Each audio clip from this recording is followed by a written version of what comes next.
Hello friends, કેમ છો બધા? તો આજે તમારી સાથે એક નવી જ રેસીપી લઈને આવી છું, જે બહાર ખૂબ જ મોંઘી મળતી હોય છે અને ઘરે તમે આસાનીથી આ રેસીપી બનાવીને ટ્રાય કરી શકો છો. અને આ સ્નેક્સ ખાવામાં એટલા સરસ લાગે છે કે લંચ બોક્સ અથવા તો તમે નાસ્તામાં પણ ખાઈ શકો છો. તો એ બનાવવા માટે આપણે એક કડાઈમાં 1 ગ્લાસ પાણી લઈ લીધું છે. એમાં આપણે થોડું તેલ એડ કરવાનું છે અને ચીઝ એડ કરવાનું છે. જો તમને ખ્યાલ આવી ગયો હોય કે હું આ શું બનાવી રહી છું તો મને જણાવી દેજો. તો હવે ચીઝને સારી રીતે મેલ્ટ થાય ત્યાં સુધી આપણે બોઇલ્ડ કરી લેવાનું છે. હવે એની અંદર ચપટી હળદર એડ કરી દેવાની છે. હળદર એડ કરીને સારી રીતે એનો ઉફાણો આવે ત્યાં સુધી એને બાફી દેવાનું છે. હવે એની અંદર આપણે થોડો ચોખાનો લોટ એડ કરીને મિક્સ કરતા જવાનું છે. એકસાથે નથી નાખી દેવાનો, નહીં તો અંદર ગઠ્ઠા પડી જશે. અને તમે આને ચોખાના લોટ સિવાય ઘઉંનો લોટ અથવા તો મેંદો પણ લઈ શકો છો અને રવો પણ લઈ શકો છો. રવાને દળીને પણ લઈ શકો છો. હવે એ લોટ આપણો ઢાંકીને મૂકી દીધો છે, ગેસ બંધ કરી દીધો છે. એનો મસાલો સ્નેક્સનો બનાવવા માટે થોડું હળદર, મરચું, ધાણા જીરું અને મીઠું એડ કરીને સારી રીતે મિક્સ કરી લીધું છે. તો આ લોટ છે એ થોડો ઠંડો પડી ગયો છે. બહુ ઠંડો નથી થવા દેવાનો, થોડો ગરમ રાખવાનો છે, ઉફાળો જેમ કે આપણને ગરમ ન લાગે એટલો. હવે સારી રીતે મસળી લેવાનો છે, જેથી કરીને એના ગાંઠા બધા ભાંગી જાય અને સારી રીતે લોટ જેવો તૈયાર થઈ જાય. તો આ લોટ તમે જોઈ શકો છો, મેં આ રીતે મસળીને તૈયાર કરી લીધો છે. આ રાઈસનો લોટ છે એટલે થોડો ફાટશે, પણ એમાં કોઈ ચિંતા કરવાની જરૂર નથી. હવે એક પાટલી વેલણથી આપણે આને વણી લેવાનો છે. એકદમ પાતળી એવી રોટલી જેવો આપણે વણીને તૈયાર કરી લેવાનું છે. હવે એની જે ફરતી ફાટેલી જે કોર છે એને આપણે છરી વડે કટ કરી લેવાની છે. તો એને તમે જોઈ શકો છો, આ રીતે બધી ફરતી કટ કરી લેવાની છે. અને વચ્ચેથી પછી આપણે એને લાંબા ચિપ્સ કરવાના છે. તો તમે આ રીતે પોલિથીન ઉપર પણ વણી શકો છો, પાટલી ઉપર ન વણી શકાય તો.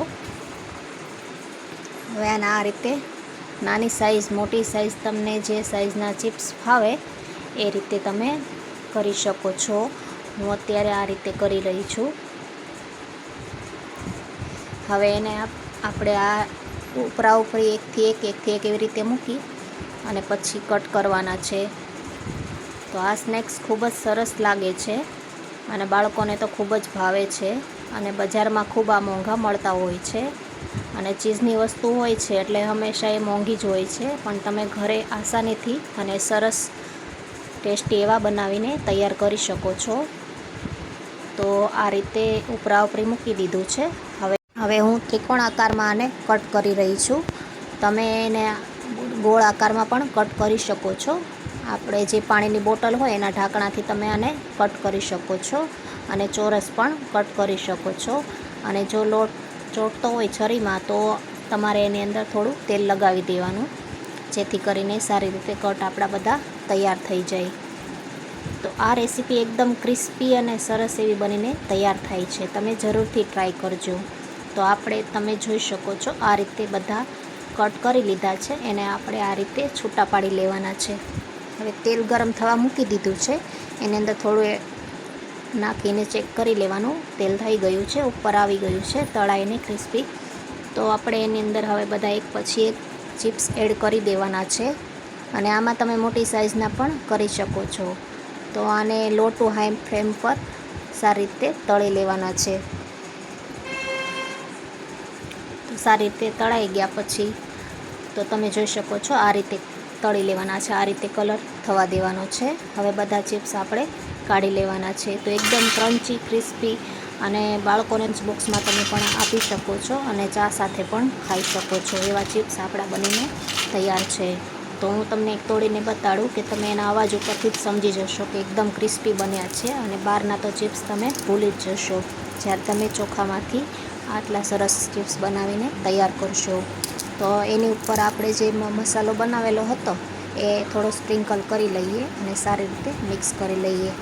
તો આ ચીઝલિંગ આપણા બનીને તૈયાર છે.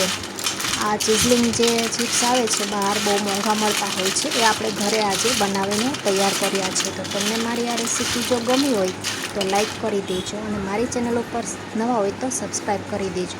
હું આ એક ખાઈને પણ જોઈ લઉં. વાહ, એકદમ crispy. Thank you for watching.